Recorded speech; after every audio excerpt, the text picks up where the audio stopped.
Phil Blackman, current president of Architects and Engineers of Hawaii. November's program in our monthly Olelo series features a meeting from March 2019 on the Kahauiki Village project. Project organizer Dwayne Kurisu and engineering consultant Joel Ewan explained how Hawaii's unique community of businesses, government, and the public successfully worked toward the goal to build a village for half of Oahu's homeless families. Success was based on building affordable housing modeled on Hawaii's old plantation communities. This vision is for a community of people organized together for the long term and not just for temporary homeless shelter. Kahauiki Village design provides the families permanent housing with on-site support services. Services include daycare, preschool, laundromat, security, and Sundry Store. Utilities are grouped to include internet connection, cable TV, and utilize solar energy for both hot water and electricity.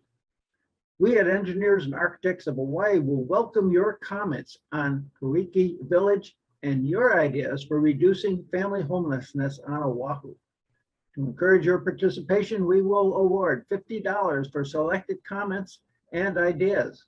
Email us at eahawaii.org. Mahalo. Okay, welcome everybody to our bi-weekly meeting. Today, it's a real pleasure, honor to invite these two guests to talk about this project. Is very, very important project. And Joel Ewan, he's the president of Synergy Engineering, formerly Cedric Chong and Associates. And then he's got his bachelor's from BSME from UH, and then he went to UC Berkeley for his MS.ME degrees. Dwayne Kurisu really doesn't need any kind of introduction. Everybody knows him. He's a well-known entrepreneur.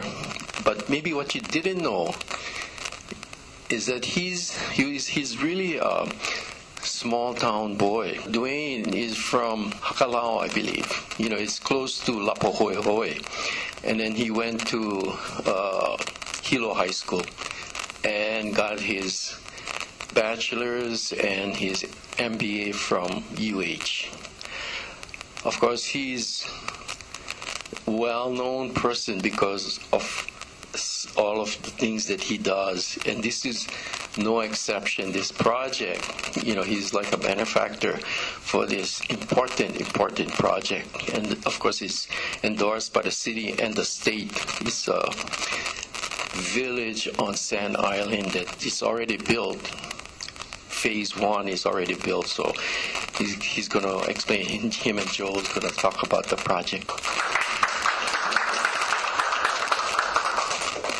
So I quite often take groups on tours of Kahauiki Village, and I usually have to start by explaining what it was like in the old days. But looking at this group, I don't think I have to explain what it was like in the old days.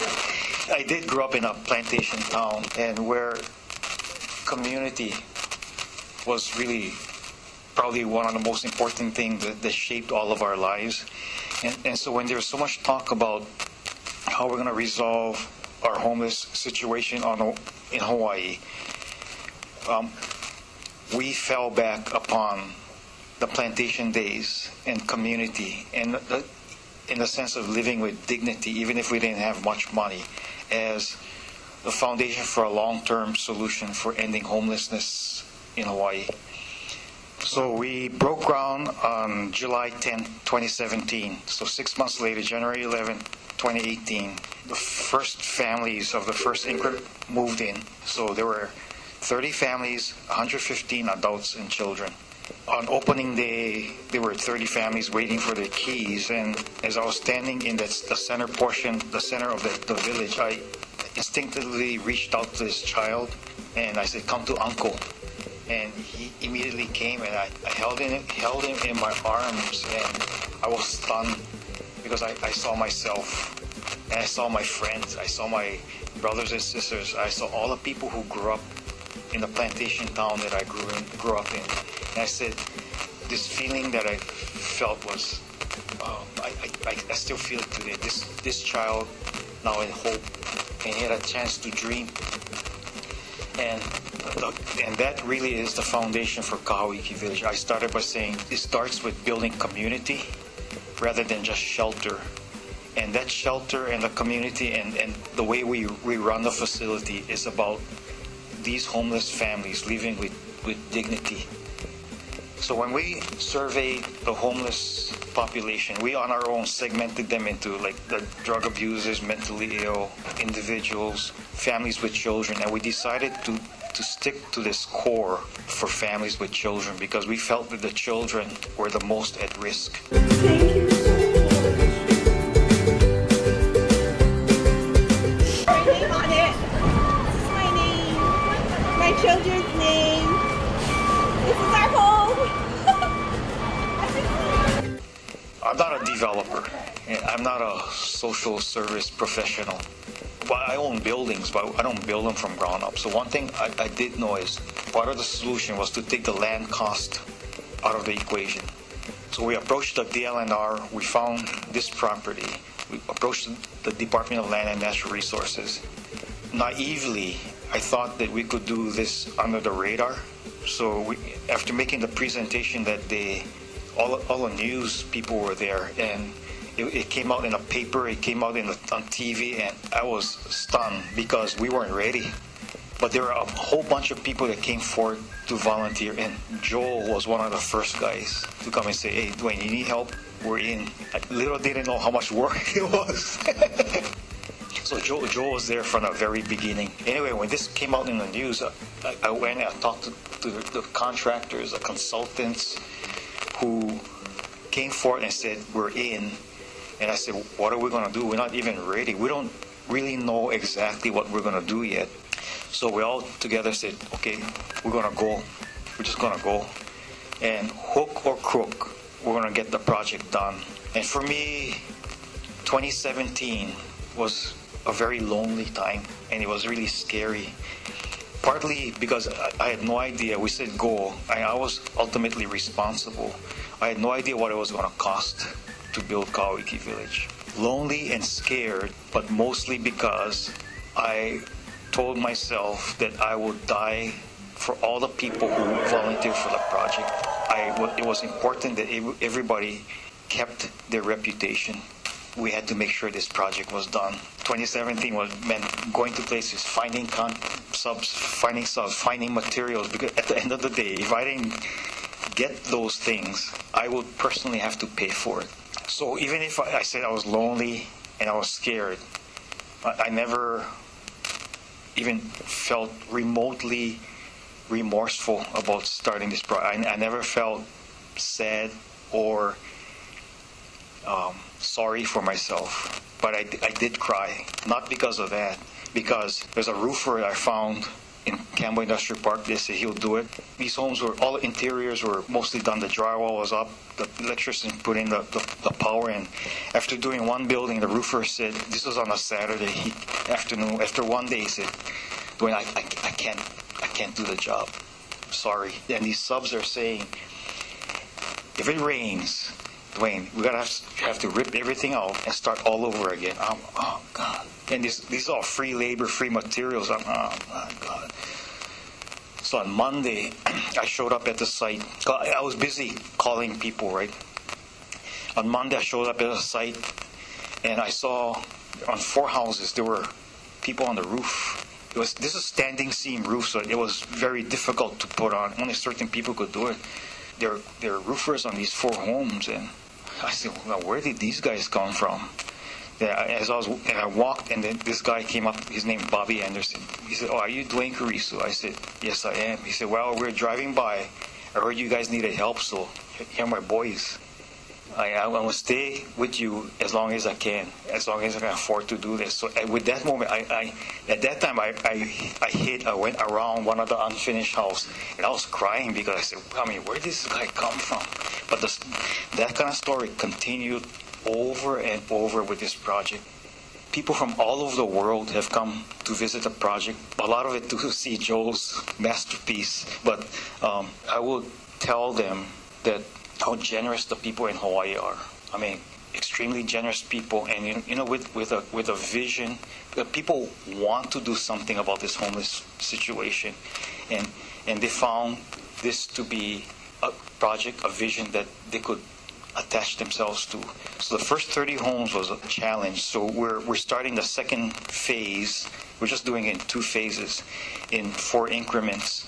We started with 30 because now I can tell you guys it was an experiment, because there were so many naysayers in towns that said, yes, you grew up in a plantation town. Yes, people were close. Yes, you were self-governing, but homeless families are different. So my feeling was, I would say over and over to people, if you give up on the human spirit, you might as well just completely give up.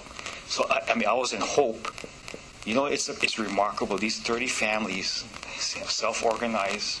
They have their tenant association. They have a president, vice president, secretary, and treasurer. They make some demands of us, which is good.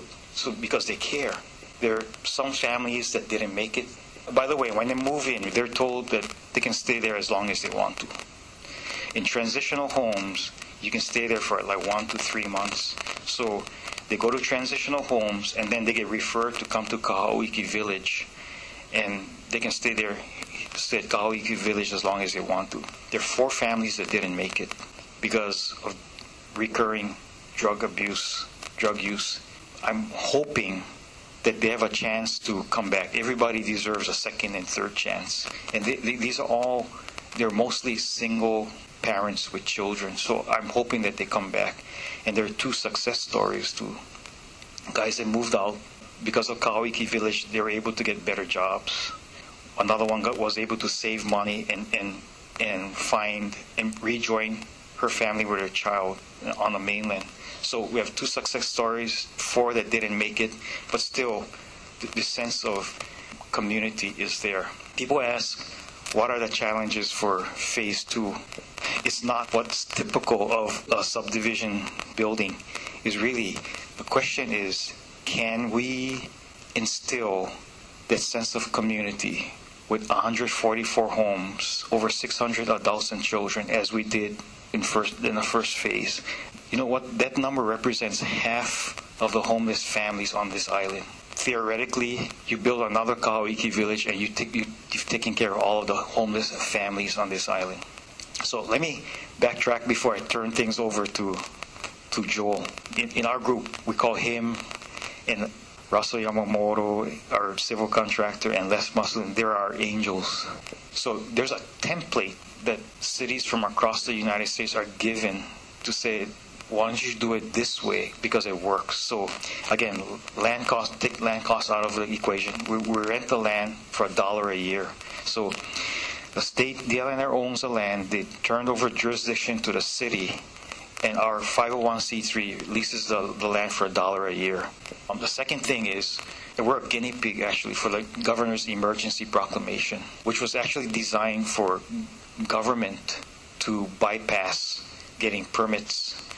So that's the reason why you have the state turned it over to the city, because actually the transaction is between the state and the city. So we fall under the governor's emergency proclamation, which allows us to do things without permits. That's in theory. In practice, we actually got permits for everything, and really it's to protect the people in government, to be sure that there's integrity in the project. The only difference is we get it afterwards. So we got our building permit the day the families moved in.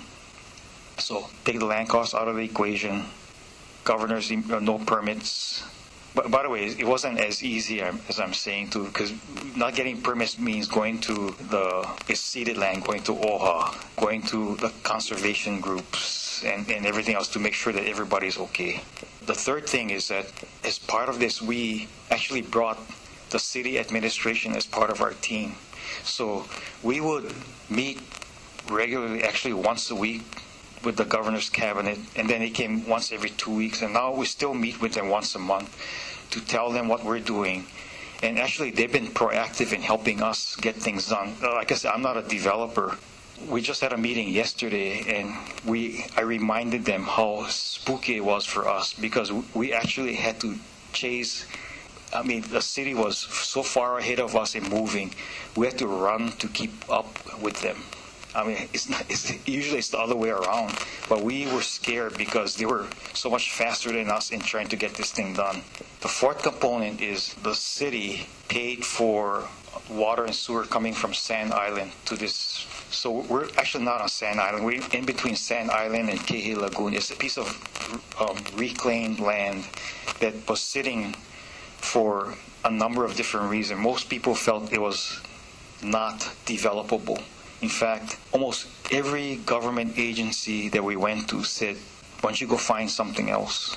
Because every single thing that you guys would, in your work, would find on this property, you say, any one thing would stop it. There were like about 5 different things. But we pushed ahead and said we really wanted this property because we knew from the very beginning that jobs was important. Just like these plantation towns, you had a sugar factory as an economic driver, and the homes were built around it. Next to this property was United Laundry and some distribution companies that we went early on for them to commit to jobs. So jobs within walking distance, that was key. Number 5, everybody pays rent. It's a requirement. And if they come in without a job, every household needs to have at least one adult that works. To be sure that single parents with children can go to work, we built a child care center and preschool. Inevitably, what happened is one couple was able to move out because the husband and wife started being able to work because their children were taken care of. One more thing before I get to Joel. As I mentioned, that cities from around the world and many cities from across the United States will come and look at Kahauiki Village. And I would explain to them that for us, the solution to a long-term solution to homelessness is not shelter. It's about community. It's amazing how many cities that I've talked to don't understand what this sense of community means. And so what I tell people in Hawaii, we're really fortunate. We're really special because for us, it's an innate thing about to help each other and being able to help each other, and it's just part of who we are. It's a natural thing, and we gotta feel lucky that we live in Hawaii because we have values that are world class that other people would want, and it's our responsibility to share. Like I said, everybody pays rent. We negotiated with the state agencies on what that rent should be, and when we settled on the rent, it was higher than what we wanted it to be. So we said, okay, in the rent, homeless families have to pay just one check. So we included electricity, water, high-speed internet, and cable TV. And the child care and preschool is being run by PAC. It's federally funded. So childcare and preschool is included, but there's a gap. There's a small gap. I think like $50 or $100, and we were originally thinking that we're going to pay for it, but IHS, who helps us manage the facility, said no. They need to have skin in the game. So I mentioned that electricity was part of the rent. Then Joe comes and says, we need to get control of the cost. He probably said it more eloquently than this, but so he said, we need to include the cost of power. We need to contain the cost of power now and in the future. So can we take a look at putting everything off the grid? And they did it. And along the way, Tesla, who provided the batteries, said that we were the first community at that time to be completely off the grid. It's powering our street lights, sewer system, all the commercial buildings, and as well as the homes. So with that, I'll leave it to Joe. I know you want me to talk some more, but So I know Dwayne because he's my landlord. We're across the street in Ocean Center. We've been always, for me personally, always concerned with the homeless problem and trying to figure out different things that we could do or I could do as myself.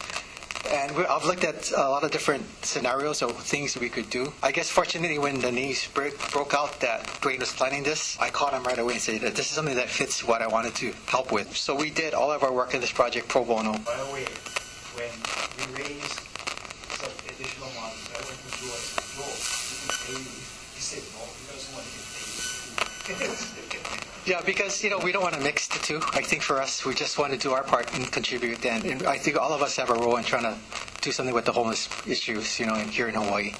But like Dwayne said, phase 1 is completed. This is the original master plan. That colored area is actually the area of the first 30 units. There's also this antenna on property that is something that to accommodate as due to the heart relocation effort. All told in this master plan is 140 units. All of this was actually designed by Lloyd Sueta, architect. I really like the way he laid it out. I like the project because there's a lot of dignity. I mean, everyone has a home, not just a shelter, if that makes sense. These are the units. I think the units are actually, they're actually brought over, reused from the shelters in Japan. From the earthquake and tsunami, Sendai, and they were brought over and rebuilt here. And they were reconfigured with the roofs to give it more of a feel of a home. I know there's more cost with that, but I really like the look. If you look at the typical 2-bedroom unit, it's a house. It's not just a single room. You have a living area, you have a bathroom, you have a kitchenette, bedrooms. That's the main units types, and they're also like 2 duplex units with 2 1-bedrooms, very similar in layout. So actually, when we signed up for this, I thought that, okay, we're doing all these homes. So then our engineers are telling me, Joel, what is this? We have like this classroom preschool, we have this police station, we have a community office, we have a laundry, we have a general store, and I'm thinking, wait a minute, like, I don't know if we signed up for all of this because we're about the liability, actually, if that makes sense. So then I really didn't appreciate the whole vision, but now I understand that it's the village, it's the community. Everything here is to support every resident, which is really neat because everything is within this parcel. You have a community, you have a village, you have a home. So it all works together. This is top view. Now you can see this is after still doing construction when the roadways weren't paved, but you can see all the PV on the roofs. Every roof has PV in phase 1. Basically, they're all tied together. I'll explain a little bit more. These are what the homes look like. This is a night shot, but we try to be energy efficient, so all the lighting, both interior and exterior, are LED. This is a typical unit with the solar panels for water heating, PV, rooftop, and backups, gas heating. So basically, when we looked at the project, our thought initially, when we tried to pencil in how much will it cost a family of 4 utilities, we're thinking we're projecting like $290, $300 a month. And thinking, well, wait a minute, that's a big burden on all of these homeless people and families. So what can we do? So we ended up trying to go through some scenarios of utility use and try to figure out a way to reduce the cost. That's the only reason why we did this. It wasn't to be green as much as to be the most cost-effective solution. So what we ended up doing is we figured out the best way to do it is take all the thermal loads off the electrical grid. Because if we're going to go off-grid, we want to keep it as simple as possible. So all thermal loads, the cooking is gas, solar, water heating with gas backup, clothes drying are gas heaters. Pretty much all your loads, they say cooking was gas too, right? So all of that is all gas off the electrical system. So with that in mind, we aggregated the rooftop PV. They're not like individual systems. These are all flow into the main distribution, back to the battery or out to the use on each house. So it's all basically one grid-tied system. There's a trickle charge from Hawaiian Electric, I think 25 kVA maximum, but we're not using it. There's a gas generator backup. We use that once in a while. So that's how we're running. Fulton Works is really great in supporting this project. They helped with us in doing the microgrid design, also helped us with the actual install. They did all the electrical for this. They did a third-party PPA. The cost for electricity purchase is about 18 cents, 17 cents a kilowatt hour. That compares, maybe like 25 on Hawaiian Electric. So we're saving them money from day one, and the rates are fixed. we're really happy to have that ability to support Kahauiki Village, make sure that the residents are cared for the standard of life, standard of how they should be living. We're providing them what they need to live with dignity in the way the homes are built, in the community setting, and even how the utilities are supported. That's the best picture. This is the ultimate plan for phase 2 when it's all complete. The rest of the homes, another 144 total, so minus 30. So 114 homes to remain, to be built. All of these homes in phase 2 are going to be the 2-story homes to be more, I guess, for space saving. The 2-bedroom homes are now joining each other that way, so they become duplexes again.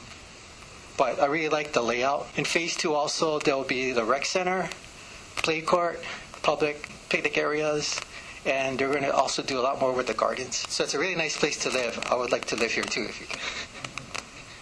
Right, Dwayne? Yeah. A lot of good waterfront views. I think that's generally it. You know, I'm not sure if you want to get into any real technical details. I think we have about 180 kW worth of PV, about 6 hours storage, or 840 kilowatt hours worth of battery storage. By the time we get to the end, we're going to be about 3 times larger than what we have now in the total capacity PV and storage capabilities. But right now we're doing like almost 99% of the power is generated by the PV system. The balance is actually generation on-site gas. We're not really using the trickle charge from Hawaiian Electric. And we're doing like, I think 92% of the solar water heating is, from the solar panels, and 8% is gas. So we've been happy to see all that occur. I really thank Dwayne for being the visionary. I mean, not just backing it. He's the one who set the vision for the entire community. And even when I didn't understand the need for the village, now I really understand. So I'm happy to be a part of it. Besides being a great project, I would say I never worked on anything like this before in my 50 years of doing design work. Thanks a lot, both of you. Okay, Joe already knows about this organization, but Dwayne doesn't. So I want to just tell you that this EAH was established at the turn of the century, so it's well over 100 years old. So I want to give you this certificate of appreciation. This one is for Joe. And then Dwayne. So, mahalo. Thanks a lot.